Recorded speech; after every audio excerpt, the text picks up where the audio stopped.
New week, we welcome now Joel and Natasha from America's Roundtable radio program and the International Leaders Summit.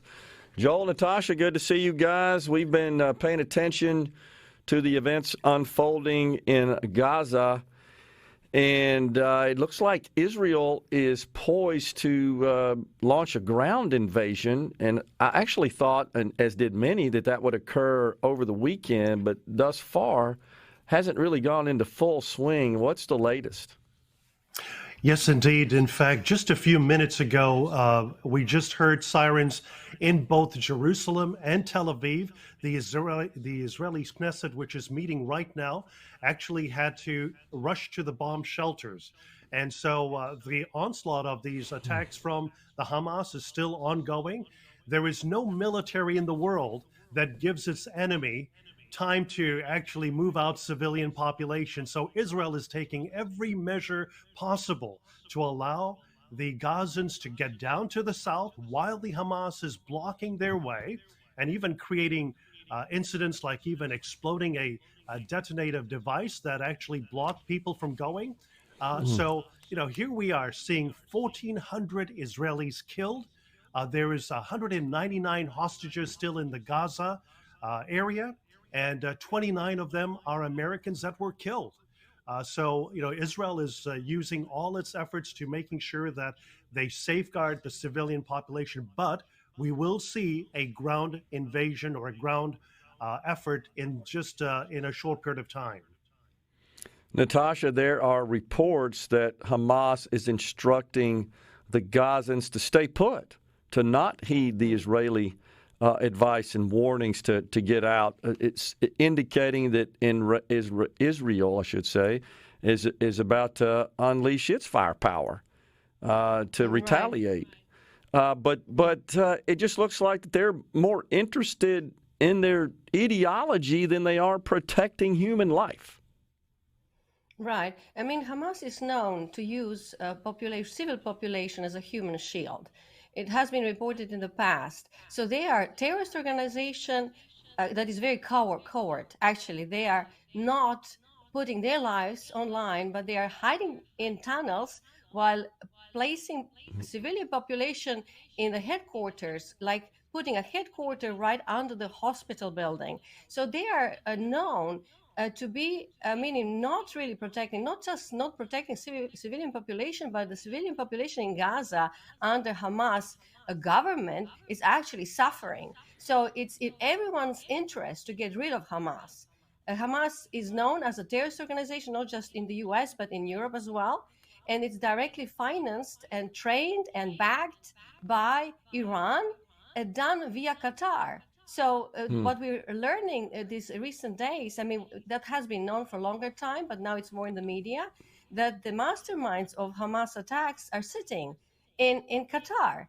And as Biden administration came in power, they proclaimed Qatar as a most, like an out of NATO, most favored nation in alliance, which is not a NATO member, which becomes problematic because how do we deal with Qatar if all support coming from Iran goes via Qatar to Hamas? And also Qatar was known as as a place for Taliban. It was a government in exile. So there's a very complicated picture in the Middle East that we have to really address. And obviously, Biden administration is not able to do that in a very strong manner to portray U.S. leadership. Yeah, Joel, I think, of course, that the U.S. has deployed significant assets into the area to serve as a deterrent and just to show some sign of force. And, of course, Iran, I think, made a statement in the last couple of days. I think the word they used was earthquake, that they would release an earthquake. I don't know exactly what that means, based on any sort of action on the part of this country. But I'm not supporting the use of ground troops, and I think if you polled members of Congress, you'd probably see that they're very divided on the extent to which America should participate and support Israelis' efforts here. I have seen, however, broad support for Israeli and showing alignment with Israel as our ally and has been historically. But where's all this going? I mean, should we heed Iran's warnings here? Or is this just more just rhetoric? Well, you made a very good point, Gerard. And the fact is that Israel is America's closest ally. On September 11, 2001, Israel stood shoulder to shoulder with America, provided every assistance possible, including its efforts on the intelligence front. Israel was with America. Israel just experienced its 9/11. And while Biden's speech last week was certainly commendable, communicating the right things, he did not address Iran, the state sponsor of terror and terrorism. He gave Iran sort of an opportunity to get away. In fact, Iran is the source of all of this terrorism, funding and financing Hezbollah in the north, as well as Hamas. And as far as Americans are concerned, Biden has really, the Biden administration has not given us an update on what it will do to bring back home 29 Americans that are in Gaza. We should be concerned about that. And yet, members of Congress have not addressed this issue with the Biden administration to bring back our fellow Americans home. And as we look at what's going on in the Middle East, in fact, if we do not stop Hamas, Hezbollah, and Iran, we're going to be facing that right here in America with an open southern border. In fact, we have 1.5 million gotaways here in the United States since Biden came into power, and over 150 plus individuals that were on the terror list, the terror watch list, and individuals coming from Yemen, from Lebanon, from Iran. It's just unbelievable. The Biden administration may give a good talk, but its actions are terrible and certainly making this world a less safer place for all of us. It just seems like, Natasha, that it's another situation where even in this country, we put ideology ahead of safety and security. And that's what we're seeing, as Joel points out, on the southern border.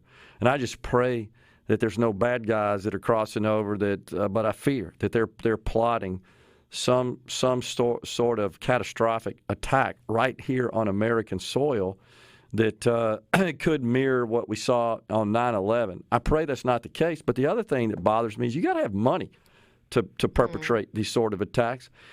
And I believe that every barrel of oil that could be but is not being produced in this country is essentially funding those who want to obliterate Israel and its allies, and that's us. What do you think, Natasha? Yeah, I think that's a correct statement, basically.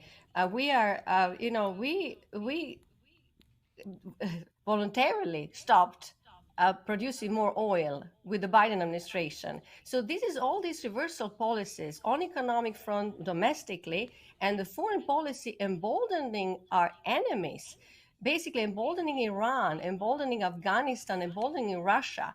It's a very, very bad precedent. And, when you think about, again, in the region with Iran, giving away $6 billion for exchange of prisoners. I mean, we gave money to Iran to attack us, attack our ally in Israel in the Middle East, but also us. And, because our military is getting involved at this stage as a deterrent.